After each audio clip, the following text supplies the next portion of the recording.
Hello, everybody. And I just wanted to go over Charles Mills, The Racial Contract, very broad overview. And I will also be uploading a talk I did a couple years back in fall of 2017, which is generally inspired by the work amongst many, but specifically Charles Mills, really tracing the genealogy of what what the concept of white supremacy as a social, political, and economic system. So you can view both of these complement each other to really think through Mills in relation to our contemporary society. And one of the things, and there's Charles Mills, that the picture I shared with you the other day at the American Political Science Association conference in San Francisco a couple years ago. As we began, white supremacy is the unnamed political system that has made the modern world what it is today. This is the very first sentence of the text to set the ground to really analyze in these three chapters on how that is structured. Right? So in the overview, this is on page 3 here, it really lays out how this is going to be structured. We've already gone over a lot of this, right? So as what he's trying to do as a philosopher again is really think through how these areas that were largely segregated from each other, mainstream ethics, right? So if you're in philosophy thinking of ethics and justice and rights, it's namely in what he's arguing is in the abstract. To what he's saying, we need to reconcile that fact, the abstract notions of justice and rights that we think through, with the reality of the world of the native, of the African American, third and fourth world political thought, historically focused on issues of conquest, imperialism, colonialism, white settlement, land rights, race and racism, slavery, Jim Crow, reparations, apartheid, cultural authenticity, national identity, indigenismo, Afrocentrism, etc. So the point is, and I really want to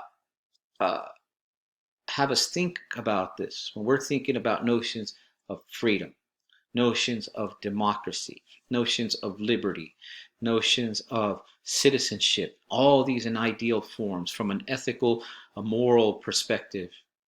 How do we reconcile those ideas that mainly emerge from the fields of philosophy and in its application in political philosophy to the reality and the brutality that these other worlds have endured, right? Or have not lived within that realm of those abstract principles.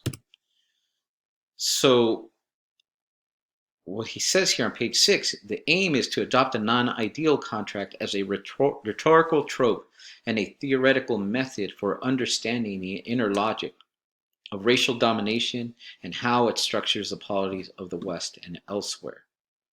How do these ideas emerge and provide the system of domination? What he's making is the three claims. One is existential. It's both local, global, exists, and it's existed for many, many years. Secondly, it's conceptual. It should be thought of itself as a political system. And it's thirdly methodological.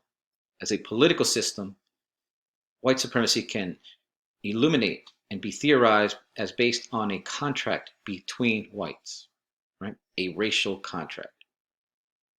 So it became a racial contract, much like the U.S. Constitution, as I've argued,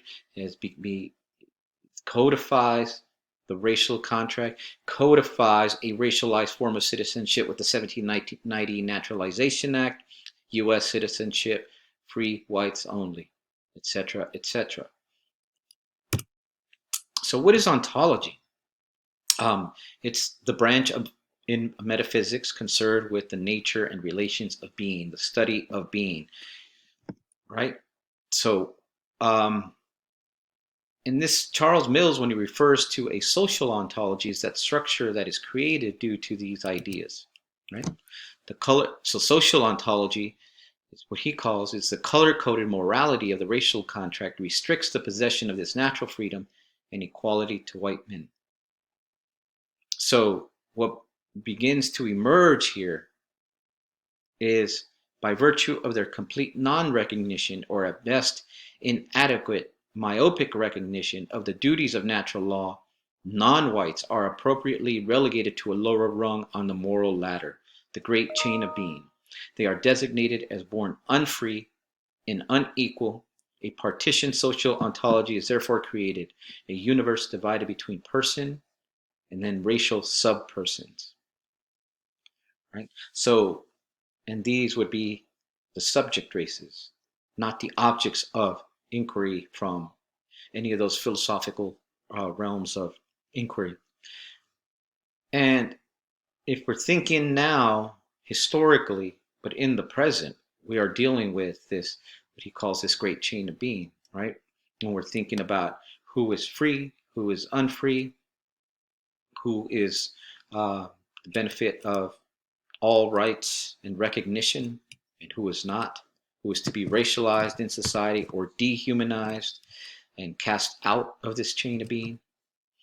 So, and as we discussed the other day, this concept of epistemology of ignorance, it becomes an epistemological contract, right? When the racial contract prescribes for its signatories an inverted epistemology, an epistemology of ignorance, a particular pattern of localized and global cognitive dysfunctions, which are psychologically and socially functional, producing the ironic outcome that whites will in general be unable to understand the world they themselves have made. Now think about that for a moment in our particular discussions. And in this present moment in global society, race is pretty prominent, where years back it's kind of covered over. Yes, it's almost, and it's still marginalized. And the reality, if you go out into society and you poll individuals, you will have a racial chasm on who perceives racism to be a problem in society, right? So what Mills gives us is not kind of a distinct way to think about how the system upholds itself. The failure from those who benefit from the system to see it. Remember, ignorance is just not knowing. You don't even know that it exists, so therefore you deny it exists, right? But it is structural racism in U.S. society today, to give you an example, and not having the ability to see it, that is dependent upon this concept of this epistemology of ignorance, thus making it an epistemological contract. So as we move through, and I'm going to move through a couple to think about slides here, and I think you'll get a broader overview in the lecture that I'm posting. But when we're thinking about race, what is race, right? Is it, sociologists tell us it's a social construction. What I'm arguing is race, it becomes a political technology. It becomes a way in which racial societies used to construct and order human hierarchies. So this epistemology, this way that we come to know the world and that we perceive the world, we move in the world, is used as a mode to shape law, policy, determine outcomes for specific human bodies, right? We see it in the present.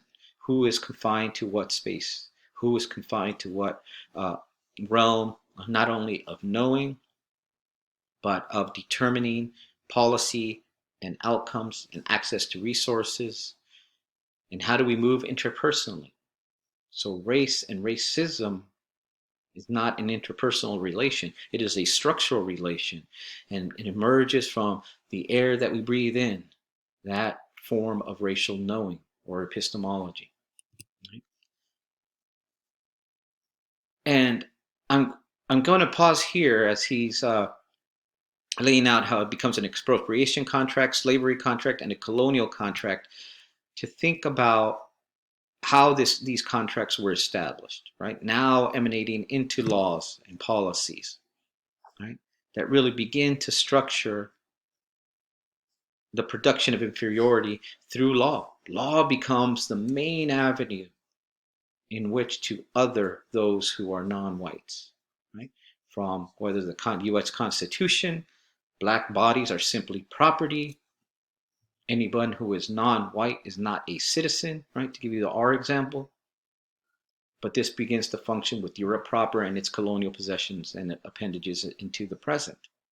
Right? So the legal production of inferiority, the legal, who is a legal citizen, who is an illegal, these are political, racialized concepts, right? Not neutral juridical terms, right? So one example, if you're thinking about immigration today, you think about the legal, the illegal, those are racialized constructions once we begin to adopt how race really informs every form of naturalization law. And it becomes a global historical system. And I'm going to pause here, and now we will be shifting over to my lecture on white supremacy, which will provide a broad overview of Charles Mills's work. And hopefully you're thinking about it, getting through chapters 2 and 3 today. And as we move towards the final paper exam.